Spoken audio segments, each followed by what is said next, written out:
बिस्मिल्लाहिर्रहमानिर्रहीम।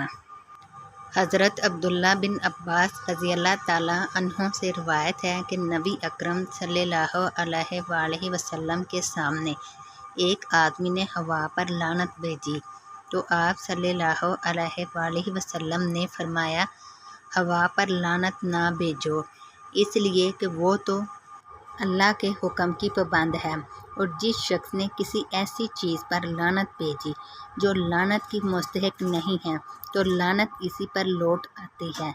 अल तिरमिज़ी हदीस नंबर 1978।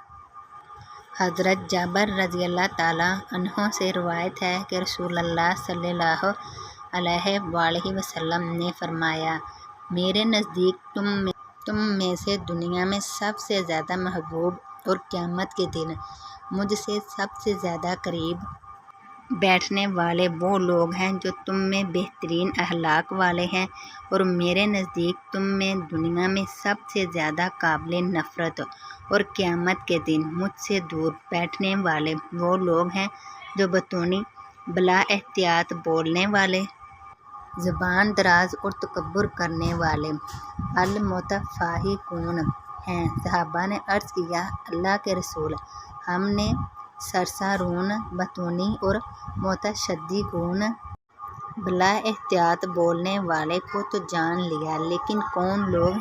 आप सल्लल्लाहु अलैहि वसल्लम ने फरमाया, तकब्बुर करने वाले। अल तिरमिज़ी हदीस नंबर 2018। हज़रत अब्दुल्ला बिन मसूद रज़ी अल्लाह ताला अन्हों ने बयान किया कि नबी करीम सल्लल्लाहु अलैहि वसल्लम ने बयान फरमाया, और आप सच्चों के सच्चे थे कि इंसान की पैदाइश इसकी माँ के पेट में पहले 40 दिन तक पूरी की जाती है, फिर वो इतने ही दिनों तक अलकात यानी गलीज़ और जामद होने की सूरत में रहता है, फिर इतने ही दिनों के लिए माज़गात गोश्त का लोथड़ा की शक्ल इख्तियार कर लेता है। फिर चौथे चिल्ले में अल्लाह ताला एक फरिश्ते को 4 बातों का हुक्म देकर भेजता है। बस वो फरिश्ता इसके अमल, इसकी मुद्दत ज़िंदगी, रोज़ी और ये कि वो नेक है या बद को लिख लेता है। इसके बाद इसमें रूह फूंकी जाती है। बस इंसान ज़िंदगी भर दोज़खियों के काम करता रहता है, और जब इसके और दोज़ख के दरमियान सिर्फ एक हाथ का फासला रह जाता है तो इसकी तकदीर सामने आती है और वो जन्नतियों के काम करने लगता है और जन्नत में चला जाता है। इसी तरह एक शख्स जन्नतियों के काम करता रहता है, और जब इसके और जन्नत के दरमियान सिर्फ एक हाथ का फासला रह जाता है तो इसकी तकदीर सामने आती है और वो दोज़खियों के काम शुरू कर देता है और वो दोज़ख में चला जाता है। सही बुखारी हदीस नंबर 3332।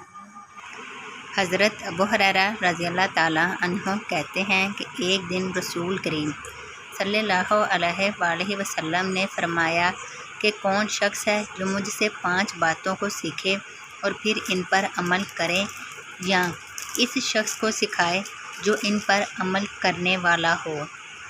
हज़रत अबू हुरैरा रज़ी अल्लाह ताला अन्हु कहते हैं कि ये सुनकर मैंने अर्ज़ किया कि या रसूल अल्लाह सल्लल्लाहु अलैहि वसल्लम, वो शख्स मैं हूँ।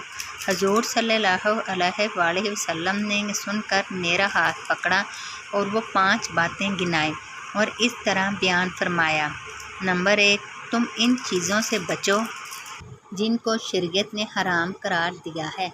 अगर तुम इनसे बचोगे तो तुम लोगों में सबसे ज़्यादा इबादत गुजार बंदा होगे। नंबर 2, तुम इस चीज़ पर राज़ी शाकिर रहो जिसको अल्लाह ताला ने तुम्हारी किस्मत में लिख दिया है।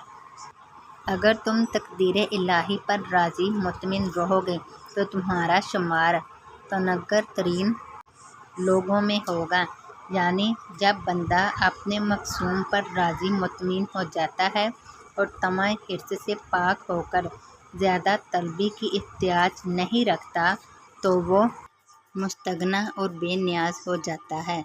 तो नगरी का असल मफ़हूम भी यही है। نمبر 3، تم اپنے ہمسائے سے اچھا سلوک کرو اگرچہ تمہارے ساتھ برا سلوک کرے۔ اگر تم ایسا کرو گے تو تم کامل مومن سمجھے جاؤ گے۔ نمبر 4، تم زیادہ ہنسنے سے پرہیز کرو کیونکہ زیادہ ہنسنا دل کو مردہ اور اللہ کی یاد سے غافل بنا دیتا ہے۔ اگر تم زیادہ ہنسنے سے اجتناب کرو گے تو تمہارا دل روحانی بلیدگی، تر و تازگی اور نور سے بھرا رہے گا اور ذکر اللہ کے ذریعے اس کو زندگی طمانینت نصیب ہوگی۔ تشریح: حدیث کے ابتدائی جملوں سے یہ بات واضح ہوتی ہے کہ علم بذات خود افضل اشرف ہے کہ کسی شخص کا محض علم کا حاصل ہونا اس کی فضیلت کی دلیل ہے۔ ہاں، اگر اس علم پر عمل پیرا ہونے کی دولت بھی نصیب ہو جائے تو اس سے بڑی کوئی سعادت ہی نہیں کہ علم کا اصل مقصود حاصل ہو جاتا ہے۔ لیکن اگر کوئی عالم اپنے علم پر خود تو عمل نہ کرے، البتہ تعلیم و تلقین کے ذریعے اس علم کی روشنی دوسرے تک پہنچائے اور سیدھی راہ دکھانے کا فریضہ انجام دے تو اس کو اس صورت میں بھی ثواب ملتا ہے۔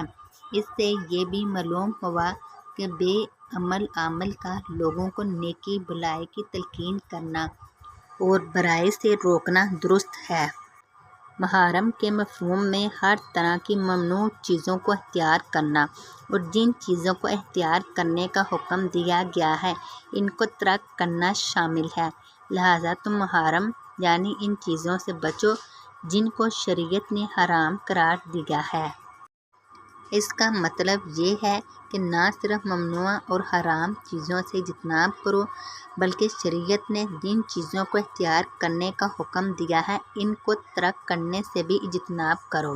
محرم سے اجتناب کرنے والے کو سب سے زیادہ عبادت گزار بندہ اس اعتبار سے فرمایا گیا ہے کہ محرم سے اجتناب کرنا گویا ان فرائض سے عہدہ برا ہونا ہے جو حق تعالیٰ نے عائد کیے تھے، اور ظاہر ہے کہ فرائض کو پورا کرنے سے افضل کوئی عبادت نہیں ہے۔ مثلاً بعض اوقات ایسا ہوتا ہے کہ ایک شخص پر روزوں کی قضا واجب ہوتی ہے مگر وہ اس قضا کو ادا کرنے کی طرف سے تو غافل رہتا ہے میں البتہ حصول اور فضل عبادات میں مشغول رہنے کو ترجیح دیتا ہے۔ حضرت سید ابوالحسن شاذلی سے کیمیا کے بارے میں پوچھا تو انہوں نے جواب دیا کہ وہ کیمیا دو باتوں میں پوشیدہ ہے، ایک تو یہ کہ تم مخلوق کو نظر سے گرا دو یعنی غیر اللہ کو حاجت روا اور مشکل کشا بنانے کے قابل نہ سمجھو، اور اللہ کے سوا کسی اور سے اپنی حاجت کو وابستہ نہ کرو، اور دوسرا یہ کہ اللہ تعالیٰ سے بھی یہ امید وابستہ نہ کرو کہ وہ تمہیں اس چیز کے علاوہ کچھ اور بھی دے جو اس نے تمہاری قسمت میں لکھ دی ہے۔